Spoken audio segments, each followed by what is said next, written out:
আসসালামু আলাইকুম ভিউয়ার্স, সবাই কেমন আছেন? আজকের দিনটা খুবই সুন্দর। তো বাচ্চারা বললো যে আম্মু আজকে একটু বিরিয়ানি রান্না করে দাও আমাদেরকে। তো যেই বলা সেই কাজ, মাংস ভিজালাম। তো রান্না করছি বিরিয়ানিটা মুরগির মাংস দিয়ে। তো নিয়ে নিলাম হাফ কেজি মুরগির মাংস। তা ভালো করে ধুয়ে কুকারে নিলাম, তারপরে এতে পেঁয়াজ কুচি দিলাম, বিরিয়ানি মশলা দিলাম, আদা বাটা দিলাম, জিরা বাটা দিলাম 1 টেবিল চামচের মতো, আদা বাটা 2 টেবিল চামচ। তারপরে এখানে আমি পোস্তদানা, সাদা গোলমরিচ, জয়ত্রী, জায়ফল আর কাঠবাদাম দিয়ে একসাথে বেটে নিয়েছিলাম। তো এই মিশ্রণটি দিলাম 2 টেবিল চামচের মতো।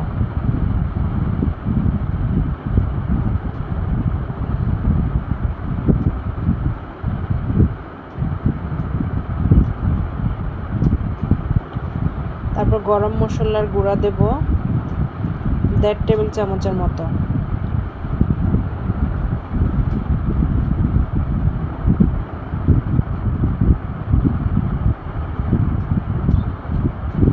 তারপর সয়াবিন তেল দিয়ে দেব পরিমাণ মতো।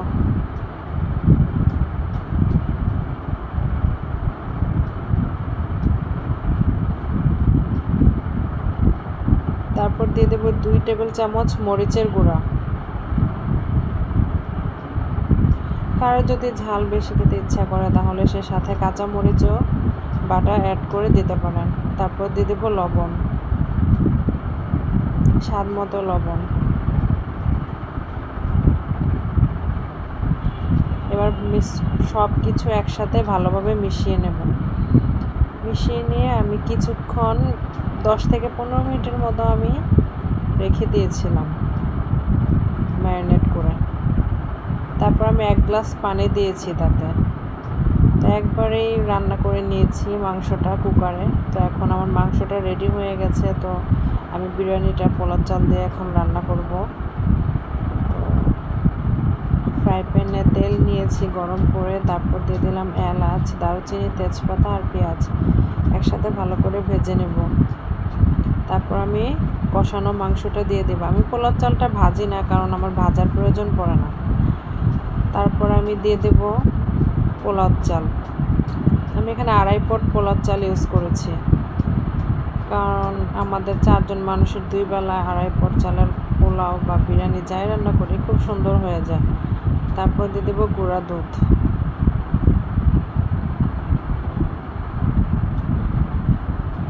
তারপর আবারও দিয়ে নিব স্বাদ মতো লবণ। দিয়ে দেবো কেওড়া জল। ভালো মতো মিশিয়ে ঢেকে দেব। এবার হতে থাকুক মজাদার বিরিয়ানি। এই তো তারপর আমি একটু পরে কাঁচামরিচ চেরা দিয়ে দিয়েছি। এই যে দেখুন হয়ে গেছে আমার মজাদার বিরিয়ানি। তো আপনারা এভাবে বানিয়ে খেয়ে দেখবেন, এর স্বাদ কিন্তু অসাধারণ হয় বিরিয়ানির। আপনারাও কমেন্ট করে জানাবেন কিন্তু আমার বিরিয়ানির রান্নাটা কেমন হলো।